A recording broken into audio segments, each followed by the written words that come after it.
Madame, Monsieur, bonjour et bienvenue. Ouagadougou, la capitale du Burkina Faso, le Premier ministre ivoirien Amadou Gon Coulibaly et les membres du gouvernement sont depuis hier dans cette ville. Un séjour dans le cadre du 8e traité d'amitié et de coopération Côte d'Ivoire-Burkina Faso. Les deux pays vont évaluer aujourd'hui l'état des relations bilatérales et surtout réfléchir sur le renforcement de leur coopération. En Côte d'Ivoire, début hier des épreuves écrites du brevet de technicien supérieur, le BTS 2019. Plus de 56 000 candidats sur tout le territoire national.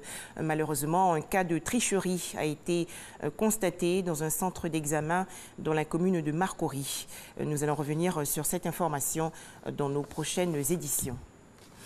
Un tout autre sujet à présent avec la 18e édition du prix d'excellence de la Direction générale des impôts.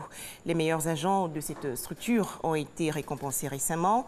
Le thème de cette édition 2019 porte sur la digitalisation de la Direction générale des impôts. Le point tout de suite avec Cheikh Koné.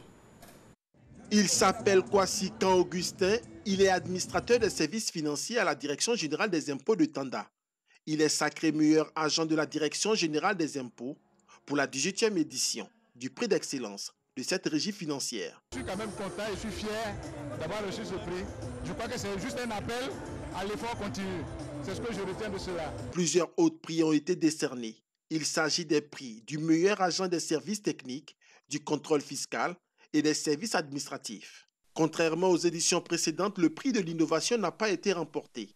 Sie Ouattara, directeur général de la Direction générale des impôts, a rappelé les différentes réformes initiées par son administration en vue de rendre plus innovant et plus efficace le paiement des impôts. Pour la Direction générale des impôts, la digitalisation de ces procédures constitue non seulement une réelle opportunité d'améliorer la qualité de service à offrir aux usagers, mais aussi une garantie pour l'optimisation des recettes fiscales. Le prix d'excellence institué depuis quelques années au sein de votre administration concourt certes à promouvoir les principes d'éthique et de bonne gouvernance qui caractérisent les administrations modernes, mais elle vise également à promouvoir l'émulation d'une saine concurrence entre les agents et les services. Janoa Ousoukwadio, président du Sénat, par ailleurs parrain de la cérémonie, a félicité les lauréats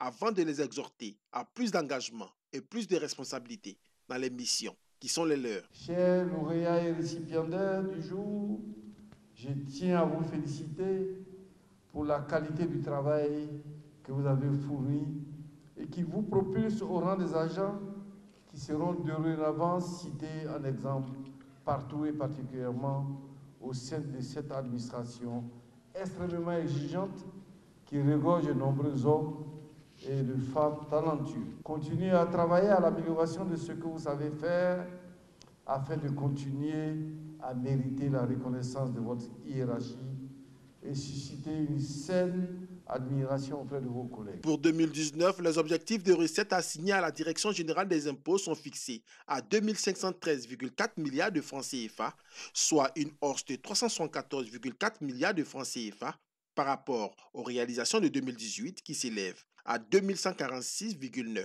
milliards de francs CFA.